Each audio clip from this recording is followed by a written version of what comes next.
conocido como Grand Tour. El Grand Tour que realizaban sobre todo los ingleses, llegando por Flandes y por Francia, hasta las ciudades italianas, donde siempre había 3 paradas indispensables, muchas más, pero Florencia, Roma y Nápoles eran 3 paradas que no podían obviar ninguno de estos Esto sucede, como pueden ver, años posteriores a la imagen que veis. Es una imagen de 1778 de un varón retratado como gran turista, es decir, como personaje realizando el Grand Tour. De fondo podéis ver Roma, podéis ver en la parte superior San Pedro del Vaticano, el mausoleo de Adriano, el castillo del Papa en el otro extremo. Otra de las razones importantes por la que se iba a Italia, las ruinas clásicas que aparecen en la parte inferior, es decir, acercarse al mundo clásico, y en la mano del noble desplegado un mapa de la ciudad de Roma. Aquí veis un detalle, como podemos ver el Trastevere, podemos ver el Vaticano y podemos ver el Tíber cruzando la ciudad. Okay. Este Grand Tour, que no llega a España en el siglo XVIII, es decir, los artistas españoles en pocas ocasiones hacen el Grand Tour en el siglo XVIII, sí va a llegar años después, en el XIX, sobre todo por la especial relación de los monarcas con Italia. Y solo un apunte, recordar que los Borbones, que todos asociamos tanto con Francia, desde Carlos III, incluso antes están más asociados a Italia que a Francia. Carlos III no le tocaba ser rey de España, era el tercer hijo de Felipe V, y es el que Felipe V nombra rey de Nápoles, y que además esto se dice poco en España, pero no quería abandonar Nápoles cuando le toca ser rey de España de ninguna forma. No quería ir a España. Nápoles era una ciudad muy avanzada y muy moderna en ese tiempo. Por eso, como os digo, tiene muchísima importancia en el siglo XIX este Grand Tour, por la especial relación de la monarquía borbónica con Italia. De este modo, Gabriel, que vive en Roma, también lo va a aprovechar para realizar su Grand Tour particular. En el 91 visitará Nápoles, Livorno y Florencia, y en el 92 llegará a Pisa, Génova, Turín, Milán, Verona, Padua, Venecia, Bolonia y Ancona. Por tanto, visitará no solo a los grandes maestros contemporáneos, sino las grandes obras de arte de la historia de la humanidad, las grandes obras de arte de la Edad Media, Renacimiento y Barroco italiano.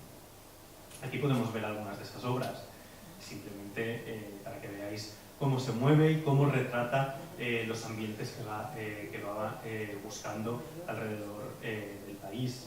En Roma, Santa María del Popolo, o también la Basílica de San Clemente, en la misma ciudad de Roma. Aquí os he puesto el lienzo de Puig Roda de la reja de la Capella Corsini, en San Juan de Letrán, en Roma, y aquí una imagen actual de esta reja de la Basílica de San Juan de Letrán, jardines romanos, pero ya los alrededores de la ciudad de Florencia, y sobre todo conservamos muchas imágenes de Venecia, de cuando realiza el viaje y también de 10 años más tarde, cuando se vuelve a obsesionar con los recuerdos de Venecia y vuelve a pintar en un estilo ya más avanzado. Luego hablaremos de cuando recibe cierta influencia parisina y se nota mucho en estas obras posteriores, pero vuelve al tema veneciano, una ciudad que siempre le resultó muy especial. Aquí vemos un gondolero y una góndola, aquí vemos Cadoro, una imagen actual de Cadoro, una de las mansiones góticas más espectaculares de la ciudad de Venecia, o esta boda veneciana, de la cual realiza muchas versiones, alguna en su estilo más costumbrista y en su estilo más académico, por decirlo de algún modo, en los años previos, y esta ya en 1900 en un estilo más suelto, un estilo más libre y un estilo más rápido. Pues bien, vemos cómo se integra en el academicismo, cómo realiza su propio Grand Tour, como en el siglo XVIII, cómo está inmerso dentro de este costumbrismo social. Un apunte muy concreto sobre Puig Roda es Oriente y la fascinación por Oriente. Es algo muy habitual en el siglo XIX. Desde principios del siglo XIX, incluso algunos neoclásicos, como Ingres, sienten esa atracción por lo exótico, por lo oriental, por lo árabe. También los románticos, como Delacroix, y a partir de ellos prácticamente todos los pintores modernos, incluido el propio Mariano Fortuny, del que vive mucho en esta época Gabriel Puig Roda, realizan obras de temática arabizante. Aquí vemos una obra de Delacroix, Mujeres de Argel, que por ejemplo él está realizando el tour en Italia, pero Delacroix es un artista que en lugar de ir a Italia prefiere ir a Granada, a Córdoba, a Argel y a Túnez. Es decir, artistas que ya buscan sensaciones y formas de pintar diferentes. Esta atracción, que llega vía Delacroix, pero sobre todo vía Mariano Fortuny, al que conoció desde su estancia en Madrid. Como os digo, esta fascinación se muestra más potente en Gabriel Puig-Roda que en ninguno de los otros pensionados castellonenses. En él será una inspiración sobre todo norteafricana, es decir, él plasmará ese orientalismo y ese exotismo sobre todo en temas marroquíes o temas tunecinos. Aparece ya en Italia este gusto por lo oriental, sobre todo porque uno de los marchantes, porque él consigue vivir esos otros 8 años en Italia, porque en Roma vende mucho, más de lo que venderá posteriormente. Muchos marchantes internacionales venden sus obras a diferentes países, y uno de ellos, Gustavo Negri, viajaba a Egipto y era marchante en el Cairo. Y él le regalaba y traía posteriormente algunos muebles, armas y joyas musulmanas que él conservaba, y algunos de los muebles se pueden ver en la actualidad en Tivich, en esa musealización que se ha hecho en Tivich. Muy amigos, este marchante llegó a ser incluso padrino de su hijo. Y así empezará él también a pintar odaliscas, como esta que vemos aquí, es decir, en su estilo más académico, pero realizando pintura orientalizante, como ven, una mora de gran tamaño y de gran belleza, en un ambiente morisco también, con la mesa de tarafea, con la pipa, con la citara de largo mango, pero también con esa rotundidad tan propia de Puig-Roda, con esa rotundidad de las formas y de las figuras que es tan propia del pintor. O ya un tanto más difuminadas y cercanas a la acuarela, obras como estas moras orando, como Baseneadem, se titula en otras ocasiones, La venta de la esclava, que la Diputación cedió también al Museo de Tivich, o estas cabezas que uno realiza tanto en lienzo, en óleo, como esta que vemos aquí, esta cabeza de árabe, como en acuarelas, como aquel jeque árabe con espingarda. Vemos, por tanto, cómo se siente muy atraído también por este tema, un tema que está muy de moda a finales del siglo XIX en toda Europa, el tema del orientalismo y el tema del mundo árabe. Y es justo en ese momento, también en Italia, cuando en 1894 empieza a idear un lienzo que él tenía en mente, un lienzo que lo acercara a los dos grandes temas de ese momento. De un lado, el orientalismo, del que ya hemos visto, pero de otro, la pintura de historia. Porque luego hablaremos 2 palabras sobre el impresionismo, y cuando estudiamos historia del arte, siglo XXI, 2015, y hablamos de esta época, hablamos de impresionismo, postimpresionismo y los movimientos renovadores, que eran muy marginales en Francia a finales del siglo XIX. Lo que tenía éxito en Francia y en España era esto, lo que vendía era la pintura de historia en esta época, pero esto era algo muy arcaico, era algo poco renovador y un tanto frío si nos fijamos en todas las obras. Y todas tenían unas dimensiones parecidas, estas son todas muy conocidas, están en el Museo del Prado. Vemos el fusilamiento de Torrijos de Gisbert, vemos también la muerte de Viriato, vemos el testamento de Juana de Aroca y la famosa obra de Pradilla, el entierro de Felipe el Hermoso, Juana de Aroca y el féretro de Felipe el Hermoso. Los he puesto todos juntos y parecen muy pequeños, pero si los han visto, las dimensiones de estas obras es algo espectacular, van bastante más que esa pared que tenemos en fondo aquí hasta la puerta. Es decir, son obras de un tamaño espectacular que ahora podemos ver, luego de que han estado muchísimas décadas guardadas, podemos verlas de nuevo en el Museo del Prado expuestas tras esa remodelación que se ha realizado. Pues bien, él piensa en realizar para la Diputación, para la entrega de 1894, un cuadro de historia. Y como realiza un cuadro de historia, es un pintor académico y sabe lo que tiene que hacer cuando realiza un cuadro de historia, hace un cuadro impresionantemente grande, como ahora veremos. ¿Y qué tema elige? Un tema de historia vinculado a lo que más le interesa en aquel momento, que es lo morisco, lo arabizante. Elige un tema que es de extrema importancia para estas tierras, para las antiguas tierras del Reino de Valencia, y es la expulsión en 1609 de los moriscos. Algo que no se evalúa, por más estudios que se hacen, no se evalúa el impacto real que debe tener eso en la tierra. 1/3 de los habitantes del reino expulsados del país, además los habitantes que se dedicaban a trabajar la tierra de forma inmemorial normalmente, y una crisis que afecta durante 150 años al reino de Valencia, la pérdida de un tercio de su población. Existe una serie barroca preciosa, no sé si la conocen. Esta es la expulsión de los moriscos en la playa de Vinaròs, la tiene la Fundación Bancaja en Valencia. Hay diferentes vistas, muy parecidas todas a ella, a esta. Arranca con la revuelta en la zona del Esbalcecet o de los moriscos, sigue con las expulsiones, con diferentes vistas de Vinaròs, de Valencia, de Denia y Alicante, la expulsión desde estas 4 ciudades de los moriscos, y la llegada de las naves Argel es el último lienzo de la serie. Pues bien, lo que él realiza es esta obra que aquí y que les he puesto en la imagen en su sala para que observen, sí, seguramente todos la conocen, para que observen el tamaño. 5,5 de largo, metros de largo, 3,5 de alto, una obra de un tamaño impresionante. La ven en comparación a los bancos o a la obra de Castell que aparece al fondo. Una obra que además es muy interesante, muy interesante, porque pese a ser una obra de historia y seguir las reglas de la obra de historia, un enorme tamaño, una composición grandiosa, una composición magnífica, si la comparamos con estas que vemos aquí, que son frías y académicas, nos fijamos en las expresiones y en el humanismo que refuma este lienzo y vemos cómo estamos ante un pintor diferente, un pintor de un puño más cercano que los otros pintores históricos que hemos estado viendo.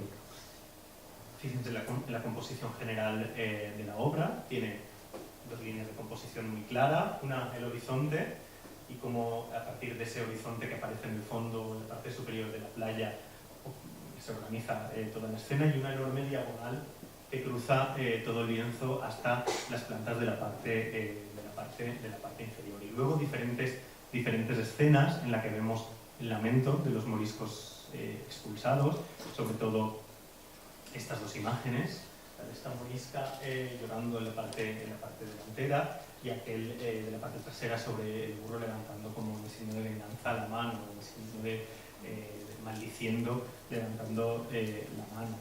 Al fondo podemos ver el mar, podemos ver la cruz de término de Tírig, y es por... se ha interpretado como la cruz de término de Tírig, y por eso siempre se ha dicho que es la playa de Vinaròs. Es una interpretación de la playa de Vinaròs, que es la más cercana a Tírig. En estos momentos no vivía todavía en Vinaròs, todavía vivía en Roma, Gabriel Puigroda, pero bueno, eso de introducir la propia cruz de término del municipio donde vive, algo tiene que decir, algo significa.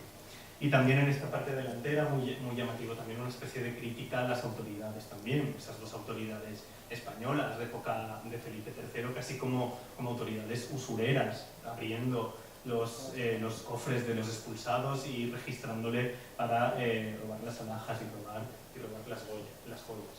Por tanto, una obra histórica con todas las características propias de este movimiento, pero al mismo tiempo muy humanizada y con esa crítica histórica y con esa crítica hacia este hecho.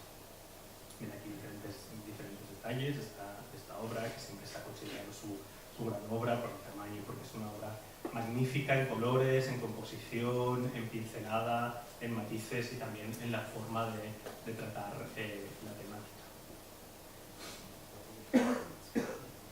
En el año 1900 decidirá abandonar Roma y volver a España, no volverá a la provincia de Castellón, pasará 3 años antes en Barcelona, donde empezará a mutar de algún modo esas técnicas y ese costumbrismo social que tan patente era en su obra. Realiza diferentes obras de apuntes rápidos, que es algo de lo que aprende de forma más evidente en Italia, es decir, realizar obras sobre acuarela o sobre lienzo de una forma muy rápida para luego elaborarlas. Algunas son del propio Tírig, como este ayuntamiento, que en la actualidad se data en esta época, anteriormente se databa en una época más temprana, o este Pozo Nuevo, del cual realiza lienzos muy rápidos, óleos muy rápidos y acuarelas también muy rápidas, para luego utilizarlo en grandes óleos, y eso es la técnica del apunte rápido. Es decir, un motivo que el pintor realiza con diversas formas, de una forma más rápida, para en el momento al natural y delante del motivo en el que está observándolo, guardar la memoria de lo que quiere representar y posteriormente realizarlo en obra como esta, El Pozo, de la cual se conservan algunas imágenes en blanco y negro, como ven, pero que están en paradero desconocido en la actualidad. Y también pinta muchas acuarelas desde este momento, una técnica que también, por influencia de Fortuny, aprenderá en Roma, una técnica que perfeccionará muchísimo a lo largo de su recorrido, y algunas de sus obras, como veis, algunos de sus lienzos, de sus óleos, tienen una particular visión posteriormente también en acuarela. Y no es un ensayo, normalmente las hace después, quiero decir, no son las acuarelas un ensayo para el óleo, que es lo grande, sino que él realiza el mismo tema al mismo tiempo, posteriormente. Son dos obras finalizadas, dos obras terminadas. Normalmente siempre se dice que para fijarse si la obra es terminada en Puigcerda, él solo las firmaba cuando acababa la obra, normalmente, por tanto, están firmadas, son obras terminadas. Aquí vemos más acuarelas y cómo también será un género que a partir de ese momento en Barcelona explotará muchísimo, venderá muchísimo, y a partir de ese momento le acompañará para el resto de su vida. Y estando en Barcelona, otro de los grandes viajes de la vida, de la historia de Gabriel Puigcerda. Estando en Barcelona, decidió viajar a la Exposición Universal de París, a la Expo del año 1900, en octubre, y pasa bastante tiempo en la capital francesa. Aquí podemos ver una estampa de la Exposición Universal de ese año, en la ciudad de París. La Torre Eiffel no es de esta expo, es de la del 89, de algunos años antes, pero sí todo el conjunto que actualmente conocemos como el Gran Palais y el Petit Palais, justo delante de la explanada de los Inválidos. Todo ese gran conjunto que se remodela en el París de esta época es lo que se levanta para esta exposición universal.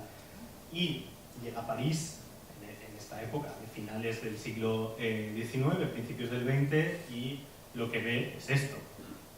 Esta obra está pintada en 1892, Eugène Avril, el Moulin Rouge y todo el mundo del cabaret, del café y del postimpresionismo, es decir, de los herederos de Monet, Renoir, Toulouse-Lautrec, como si caso son los pintores que están en boga en los cafés parisinos y en la farándula parisina. Sucede lo mismo que en España, en el fondo. Son pintores marginales, y sobre todo Toulouse-Lautrec. Es decir, como en España, en Francia lo que se presentaba en el Gran Salón seguían siendo pinturas históricas y pinturas frías, como las que hemos visto españoles. Pero él se acerca a este modo de pintar rápido, ágil. No va a tener mucha influencia en su vida, porque posteriormente realizará algunas obras, pero considerado que es interesante ver cómo lo conoce. Se acerca y lo ensaya. Esta obra se llama Cancan, o en el Moulin Rouge, según el libro que leamos. Anteriormente se llama Cancan normalmente, ahora está catalogada como Moulin Rouge que no se sabe si es el Moulin Rouge, en el Museo de Bellas Artes de Castellón. Y fijaros cómo esto es algo totalmente diferente. El dibujo ha desaparecido. Esto es impresionismo, es decir, no hay dibujo, hay mancha de color solamente, y pincelada rápida y muy pastosa, muy cargada de pasta, muy cargada de pigmento. Es casi como un lienzo que baila, si nos fijamos, que capta ese movimiento. La pincelada es tan rápida que casi parece que las figuras estén bailando. Por tanto, está intentando lo que hacen Degas, lo que hace Toulouse-Lautrec, y está intentando esta nueva forma de pintar, que es el impresionismo. Es decir, una experiencia más, una impresión más en su vida, y una prueba más de que no es simplemente un pintor muy localista o un pintor folclórico, sino que es un pintor que recibe todas las influencias, todas y cada una de las influencias de su etapa. Esta sigue siendo muy impresionista. En la Fiesta de la Flor, como veis, dos muchachas le están poniendo un hombre con frac, le están poniendo una flor en la solapa del bolsillo. Pero de nuevo ha desaparecido el dibujo, y es una obra impresionista. Y él, en varias ocasiones a lo largo de su trayectoria, intentará de algún modo reconciliar las dos posturas.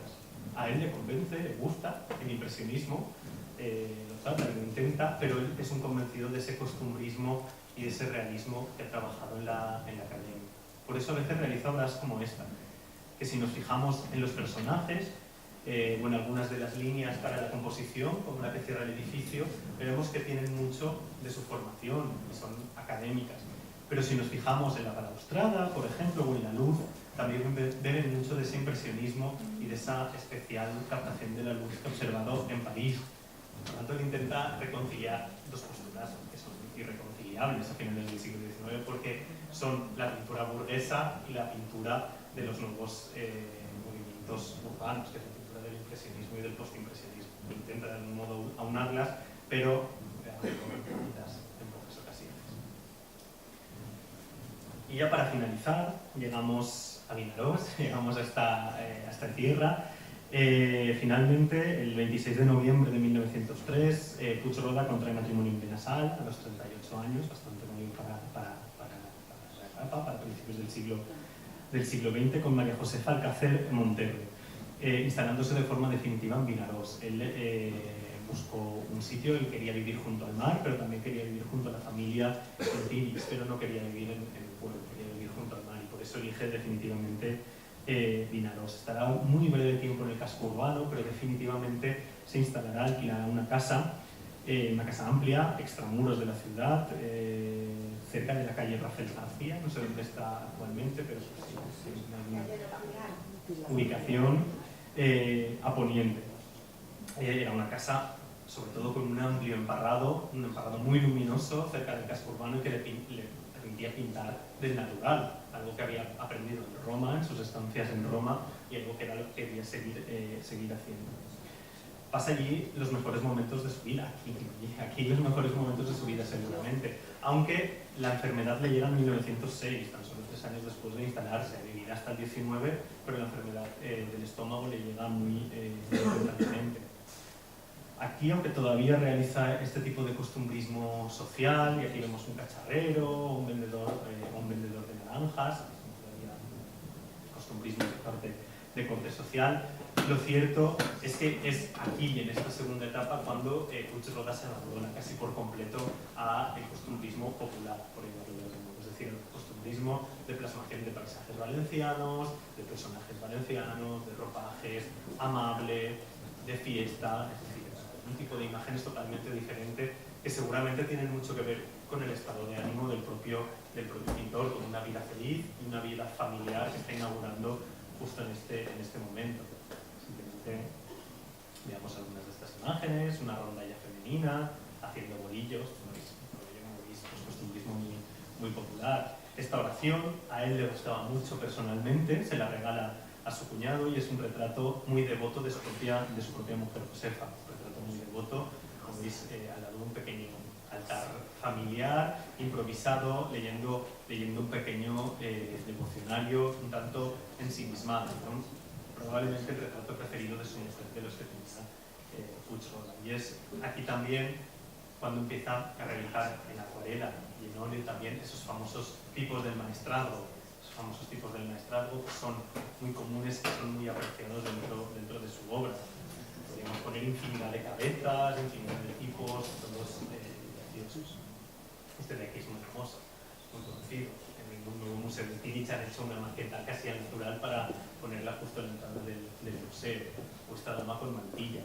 Pero como veis, un tipo de costumbrismo un tanto más folclórico y un tanto más, incluso animales también, como estas gallinas, y esta conocidísima jota valenciana que envía también a la Diputación, pese a no ser pensionado también, él siempre va a estar muy agradecido con la Diputación que le permite vivir en Valencia, en Madrid y en Roma.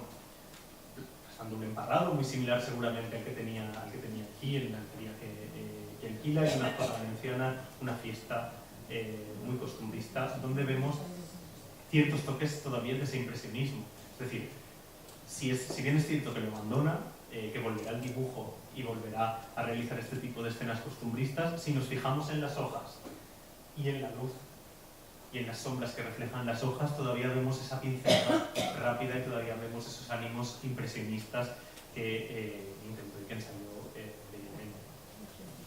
Pero incluso aquí también va a tener familia. Su hija Josefa nace en 1904, su hijo Gabriel, artista con mucha menos fama también, nace en 1907, Laura en el 10 y Telmo en 1914, pocos años antes de la muerte del artista. ese encanto de la vida hogareña lo va a reflejar también en estas obras de un costumbrismo más familiar, más tierno, más lleno de candor en sus diferentes representaciones, como esta imagen de su hija Pepita, una escena familiar con los personajes cerca de la cuna, una escena de la cuna. Y fíjense cómo, y esto quizá también se debería reflexionar más de lo que se ha hecho en la historiografía, este es un retrato de sus 3 hijos, un retrato natural que realiza de sus 3 hijos.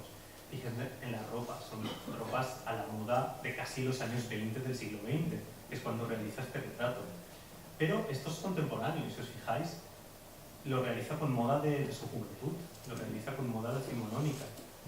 Es decir, aquí está representando a los personajes vestidos como en el siglo XIX, como a finales del siglo XIX, como en los años 70-80. Sin embargo, aquí representa a sus niños y son los mismos personajes con un tipo de moda más moderna. Es decir, para él el costumbrismo se realizaba como en su juventud, se realizaba con este tipo de ropajes. Solo cuando realiza retratos muy de consumo interno, como es este que todavía conserva su familia en la colección de Barcelona, realiza un retrato al natural, es decir, los hijos cómo iban vestidos y cómo eran los hijos.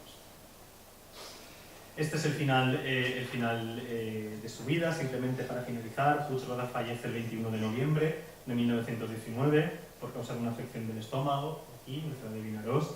Menos de un año después, en mayo del 20, ya se estaba inaugurando la exposición antológica del Museo de Bellas Artes de Valencia. Y al año siguiente, en 1921, en el Círculo de Bellas Artes de Madrid, donde era tan asiduo cuando pasó su juventud allí. Por tanto, como veis, ciertamente con bastante más proyección incluso de lo que pueda tener en la actualidad. No creo que en la actualidad se realice una retrospectiva en Madrid, y sí se realizó a su muerte una retrospectiva y una antología en el Círculo de Bellas Artes de Madrid. Y ya para finalizar me quedo con esta imagen de nuevo para reivindicar que no es un pintor simplemente costumbrista. Aquí vemos una escena muy costumbrista, vemos un paisaje valenciano y vemos una serie de mujeres vestidas a la valenciana en torno a un pequeño banco y todas ellas charlando de una forma más o menos animada. Pero si vemos el título que le puso, es un título culto. Aquí vemos el Decamerón, cuentos de Boccaccio, lo llaman. Es decir, aquí lo que está haciendo es una interpretación del Decamerón, el Decamerón de Boccaccio, y casi al final de su vida. Nos cuenta cómo 5 muchachas jóvenes y 5 hombres jóvenes, para escapar de la peste que en esos momentos asola Florencia, se van al campo, a un espacio bucólico, y pasan los días de la cuarentena contándose cuentos los unos a los otros. Él lo que hace es aquí una interpretación del Decamerón de Boccaccio en clave, como ven, valenciana. Por tanto, costumbrismo popular hacia el final de su vida, social hacia el principio, pero siempre de cuño muy intelectual y un poco localista, al menos bajo mi punto de vista. Lo que les quería transmitir. Muchas gracias por su atención.